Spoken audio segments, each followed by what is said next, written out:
Hi every one, welcome to global short and academy. இந்த வீடியோவில் நம்ம Tamil short and lessons chapter 14 வந்து பார்க்க போகிறோம். சாப்டரோட நேம் இன் இவ் கொக்கிகள். இந்த சாப்டரோட பார்ட் 2 இது. பார்ட் 1ல் நம்ம இன் கொக்கிகள் வந்து பார்த்துருந்தோம், கரெக்டுங்களா? அது எல்லாமே 2 சுழி இன்னுக்கு மட்டும்தான் வந்து யூஸ் பண்ணியிருப்போம், ஓகேங்களா? 3 சுழி இன் வந்துச்சு அப்படின்னா, உங்களுக்கு ஈஸியாக புரியணுன்றதுக்காக நான் இந்த மாதிரி வந்து சொல்கிறேன். 3 சுழி இன் வந்துச்சு அப்படின்னா நம்ம ஃபுல் ஸ்டோக்ஸ் தான் எழுதுவோம். இப்போ கணக்கு, இந்த வேர்டு பாருங்க, க ந கு இப்படி தான் எழுதுவோம். மாண்பு, மா இன் பு இப்படி எழுதுவோம். வண்டி, ஒன்று ஃபுல் ஸ்டோக்கோ இல்லைனா பெரிய சுழியோ நடுவில் வண்டி, இந்த மாதிரி நம்ம வந்து எழுதுவோம், கரெக்டுங்களா? ஆனால் ஒரு சில இடத்துல இந்த ஃபுல் ஸ்டோக்ஸ் எழுதுறதுன்றது பார்த்தீங்கன்னா சேலஞ்சிங்காக இருக்கும். அதனால் இன் கொக்கியை நம்ம இன்னுக்குமே யூஸ் பண்ணிக்குவோம்.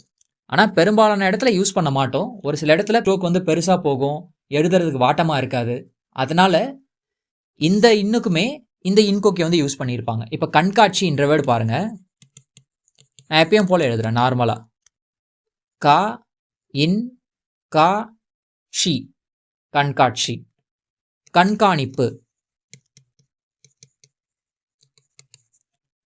கா இன் கா நீ பு, பெருசாக போது பாருங்கள். இவ்வளோ பெருசாக ஒரு வார்த்தைக்கு ஸ்பீடில் வந்து எழுத முடியாது.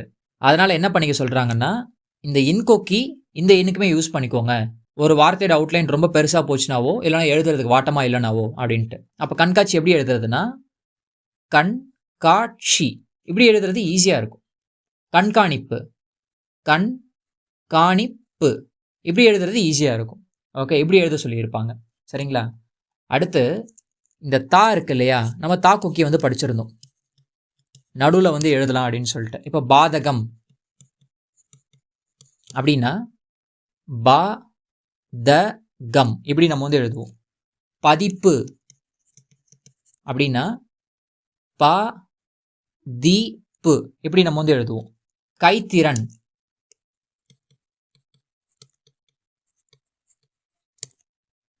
கை தி ர இன் இப்படி நம்ம வந்து எழுதுவோம். இந்த வா கொக்கியுமே சில இடத்துல வந்து நம்ம தா சவுண்டுக்கு யூஸ் பண்ணுவோம். யூ கொக்கி இருக்குங்க இல்லையா, இந்த கொக்கி தாக்கு யூஸ் பண்ணிப்போம். எப்படி இன் கொக்கி 3 சுழி இன்னைக்கு வந்து யூஸ் பண்ணுவோம், அதே மாதிரி யூ கொக்கி தா சவுண்டுக்கு யூஸ் பண்ணிப்போம். ஃபார் எக்ஸாம்பிள் போதனை, இந்த வேர்டு எப்படி எழுதுவாங்கன்னா போ த நை இப்படி எழுதியிருப்பாங்க. நார்மலாக நம்ம இப்படி எழுதுவோம், போத நை அப்படின்னு சொல்லிட்டு. இந்த இடத்துல இந்த வா கொக்கி தா சவுண்டுக்கு வந்து யூஸ் பண்ணுறாங்க. குடித்தனம், இந்த வேர்டு பாருங்க, குடி தனமுக்கு வா கொக்கி நா இம் இப்படி எழுத மாட்டாங்க. குடி த ந இம் எழுதுறதுக்கு பெருசாக போயிட்டே இருக்கும். அதனால வா கொக்கி தாக்குமே வந்து யூஸ் பண்ணுறாங்க, ஓகேங்களா? அடுத்து வார்த்தையோட எண்டிங்கில் நம் நும் இப்படி முடிஞ்சிச்சு அப்படின்னா அந்த என் கொக்கி எழுதுவோம் இல்லையா, இன் கொக்கி, அதை அப்படியே சுழியாக மாற்றிடுவோம். ஃபார் எக்ஸாம்பிள் கடினம், கடி என் கொக்கி எழுதுகிற சைடில் ஒரு சுழி வலது வாட்டமாக, கடினம். இது கடும், இது வெறுமனே இம்மும் மட்டும்தான். இந்த இடத்துல இடது வாட்டமாக சுழி எழுதுறது, வலது வாட்டமாக எழுதுறப்ப கடினம் இப்படி நம்ம வந்து எழுதுறோம். இதுவே சிக்கனம், இது பாருங்க, சிக்கனம் வலது வாட்டமாக எழுதுறோம். வலது வாட்டமாக சுழி எழுதுறப்ப அது நம்மோ நும்மோ குறிக்கும். யாரேனும், யாரேனும் வலது வாட்டமா இப்படி எழுத மாட்டோம். யாரும் அப்படி வரும் இதனுடைய மீனிங். ஓகே, இது இடது வாட்டமாக இருக்கு பாருங்க, ஓகேங்களா? இதே பெரிய சுழி எழுதணும் அப்படின்னா, இப்போ சிக்கனம் சின்ன சுழி எழுதணும். இதே பெரிய சுழி சிக்கனமும் அப்படி வந்துச்சுன்னா சிக்கனமும், பெரிய சுழி மும்மை குறிக்கும். ஓகே, கடினமும் அப்படின்னா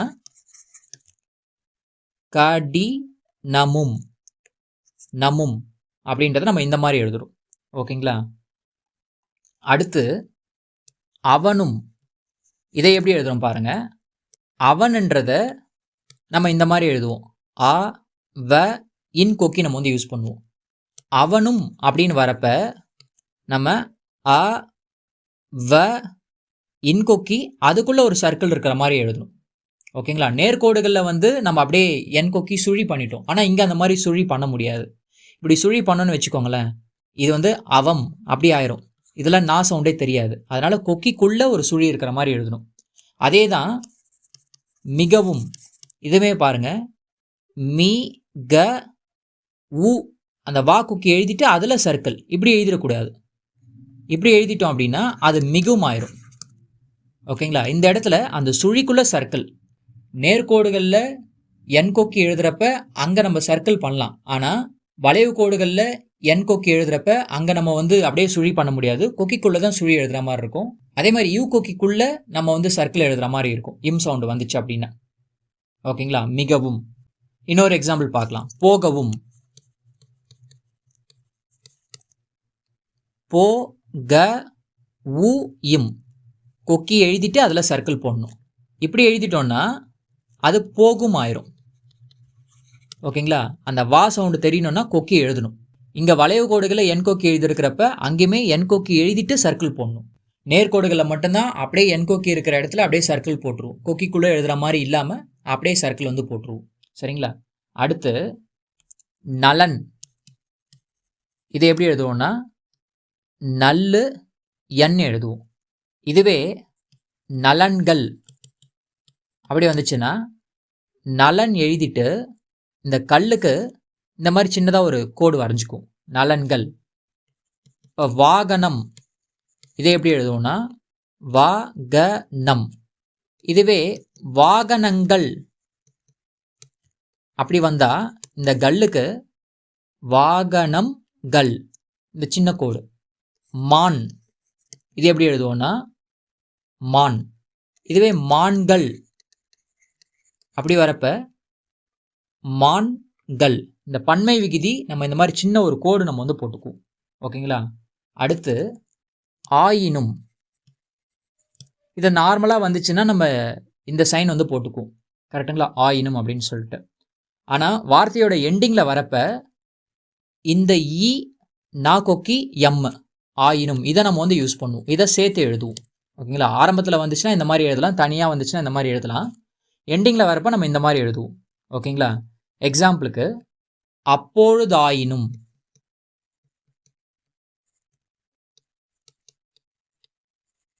அப்பொழுது இப்படி எழுதுவோம் தனிக்குறிச்சொல். ஆயினும் வரப்ப அப்பொழுதாயினும் இப்படி நம்ம வந்து எழுதணும். அங்காயினும். இது எப்படி பாருங்க, அங்கு ஸ்டோக் எழுதிட்டு ஆயினும்க்கு யா ந இம். இதை நம் சுழின்னு சொல்லுவாங்க. ஓகேங்களா? அது இம் சுழி, இது நம் சுழி. அடுத்து இந்த இன்கொக்கி வச்சுக்கிட்டு சில சுருக்கங்களுமே இருக்குங்க. அது என்னன்றதை பார்க்கலாம்.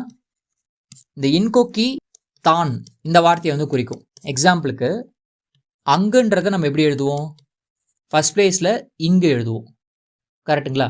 இதுவே அங்குதான் அப்படின்னா அங்கு எழுதிட்டு அதில் ஒரு நா கொக்கி அங்குதான். ஓகே. அடுத்து அதுன்றதை எப்படி எழுதுவோம்னா ஃபர்ஸ்ட் பிளேஸில் து எழுதுவோம். தா.